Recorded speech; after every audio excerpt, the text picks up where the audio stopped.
আপনি কি জানেন ভারতের এমন একটি মন্দির আছে যেখানে রাত গভীর হলে শুরু হয় গোপন সাধনা আর দিনের আলোয় থাকে সাধারণ ভক্তদের দর্শন? আজ জানব তন্ত্র সাধনার সাথে কামাখ্যার রহস্যময় সম্পর্ক। কেন কামাখ্যাকে তন্ত্র সাধনার প্রধান কেন্দ্র বলা হয়? কারণ কামাখ্যা হল ৫১ শক্তিপীঠের অন্যতম। এখানেই পতিত হয়েছিল দেবী সতীর যোনি অংশ।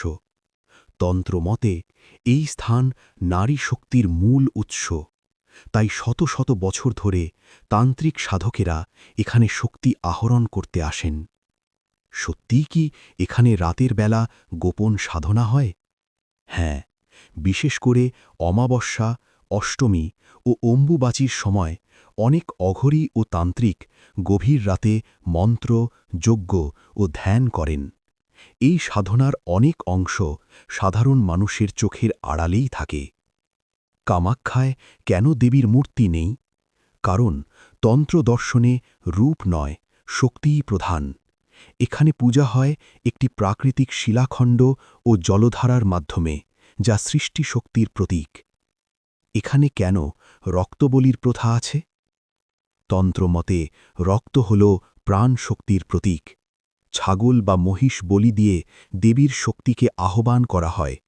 এটি ভয়ঙ্কর নয়, তন্ত্রমতে এটি শক্তি সমর্পণের প্রতীক। সাধারণ মানুষ কি তন্ত্র সাধনা দেখতে পারে? না, কামাখ্যার অনেক গুহা ও কক্ষ আজও নিষিদ্ধ এলাকা। শুধুমাত্র অনুমোদিত সাধকেরাই সেখানে প্রবেশ করতে পারেন। অম্বুবাচী মেলার তান্ত্রিক অর্থ কি?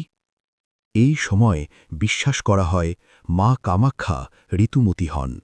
৩ দিন মন্দির বন্ধ থাকে। তন্ত্র মতে এই সময় পৃথিবীর উর্বর শক্তি সর্বোচ্চ পর্যায়ে পৌঁছায়।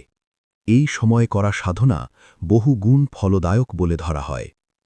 আজও কি কামাখ্যায় সিদ্ধ সাধকেরা আসেন? হ্যাঁ, আজও ভারতের বিভিন্ন প্রান্ত থেকে সাধকেরা আসেন।